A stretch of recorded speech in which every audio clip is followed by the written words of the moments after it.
Hello, everyone. My name is Jimmy Janlén. I'm going to talk about the bottleneck hero. And as Marcus here, I'm a member of Snowdrop, a brand new consultancy firm. We're having a lot of fun and trying to help clients and customers, and this is our web address. I'm also producing and hosting a YouTube channel called Agile with Jimmy. Tons of great episodes. Make sure to watch them all evening.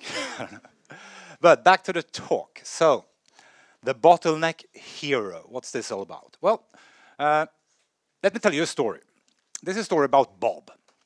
And this is the true story of how Bob transformed from one kind of hero to another kind of hero. And yeah, is it really a true story? It could be, because science tells us that we live in a multiverse. And there's infinitely many of them. So in one of these multiverses, this is a true story. So let's go with that. And yeah, so what did happen to Bob? Well, who is Bob? Bob is a senior architect. He's a member of a team, but that's not important. What's important is that he has a well of knowledge and has all the answers.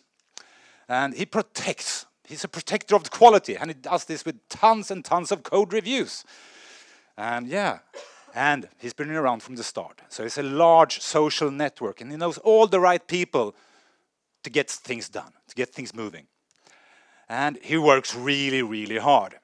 And he solves all the hardest problems. Makes him very proud of that. And he cares, he deeply cares. He makes sure to inject himself in all the important decisions. And he always makes sure to offer his opinion. And he prevents mistake by explaining the risks of things and pointing out gaps in solutions. And he comes to the rescue. Yeah, Bob loves the feeling of being needed and that others depend on him. And he's convinced that others think of himself as a superhero. Yeah, that's Bob. So it was late one evening, and he's been working really late because he found some crappy solution in another team's code base that he fixed. So he's really happy about himself. And then the alarm went off. Bing, bing, bing. There's a problem in production. The fire, the service is down, customers can't access something, something. So damn it, just fell asleep, but to the rescue. So he sat there, digging through the problem. He was the first one to notice it, but he fixed it, and several hours later, we worked throughout the evening. The servers were up and running, and everything looked fine, and yeah, he could finally fall asleep. But he was too high on energy, so he tried to wind down by Googling and watching YouTube, and for some reason or another, he started Googling bottleneck. What's a bottleneck? I know this. Yeah, I was correct. That's the small step in our workflow that kind of limits our output or our outflow. So it doesn't really matter how much we pour in on the one end. If we have a bottleneck in our flow, that's going to dictate how much come out on the other side. And they found some great examples on real-life things that we can relate to. An overloaded team, we put stuff on the backlog, and it takes forever for them to get to that item in the backlog. We have a broken or unstable test environment, so we can't trust the results. We have to run them over and over again and wait for the fixes and stuff like that. Bureaucracy. For some decisions, we need to wait forever. That committee isn't meeting until next month. Overloaded build system. So I want something compiled and tested, but it takes forever. So I'll start working on something new. Lack of automation, manual work, dependencies between teams. And the last thing he read before falling asleep was the scarcity of skills.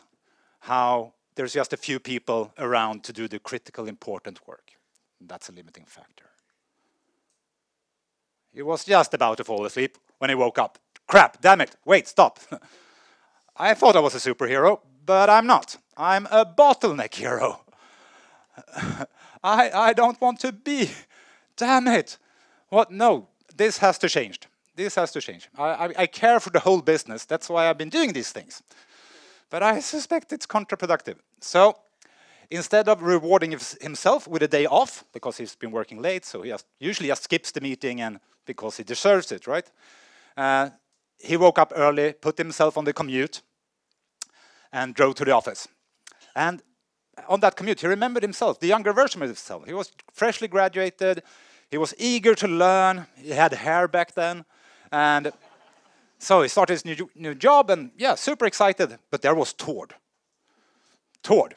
He had built the system, his system. So yeah, and he frequently overruled Bob and the team in their solutions. We want to do this. No, no, that's wrong. You have to do it my way or this way. And he blocked progress. If he found inspiration to work on this problem, well, that crucial, important company bet project, that didn't make any progress because Tord was busy being creative somewhere else. And he was always busy. So when you needed him help, he was nowhere to be seen. And this totally demotivated the team, and they felt a lack of ownership and autonomy. It stifled Bob's growth and learning, and ultimately, yeah, purple and sad and demotivated. So he quit. Fast forward a few years, Bob arrives to job. The CTO tries to give him a high five on his way in. Thank you, Bob, I saw that you fixed the problem. And then Bob went on. He was in a hurry. He had so many ideas on how to improve things. So he ran off to HR and said, I will help out to improve onboarding. But not only to be the trainer, I'm going to train the trainers so that we can speed up this growth of skills faster. I propose mentor hours every day between 1 and 2 after lunch. Every senior person, including me, has to offer help to anyone who asks. I'm going to encourage and suggest that teams visualize blockers. So if they end up waiting for someone, well, visualize that so we can act on it. I want to know where my name appears.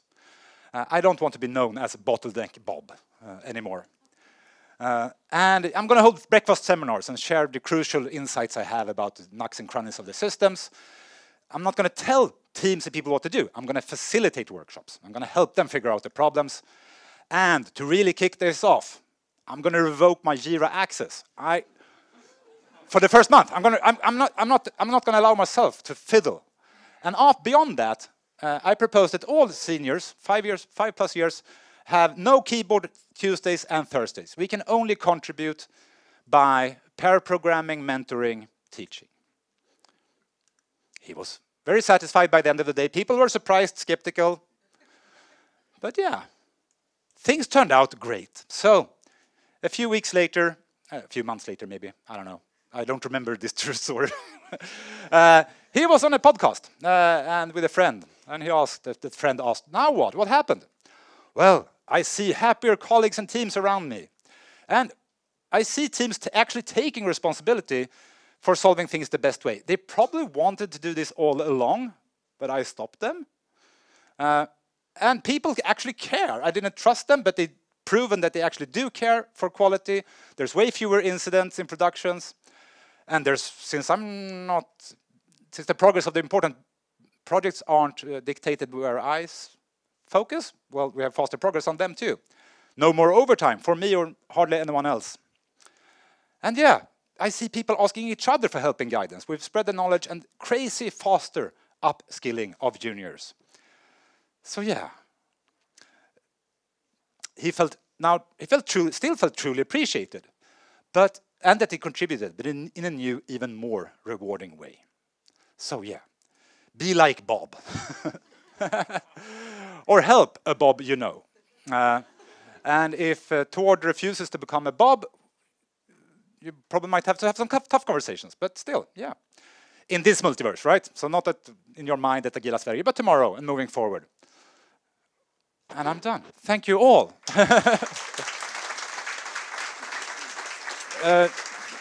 Please reach out to me on LinkedIn, subscribe to my channel, blah, blah, blah. Thank you.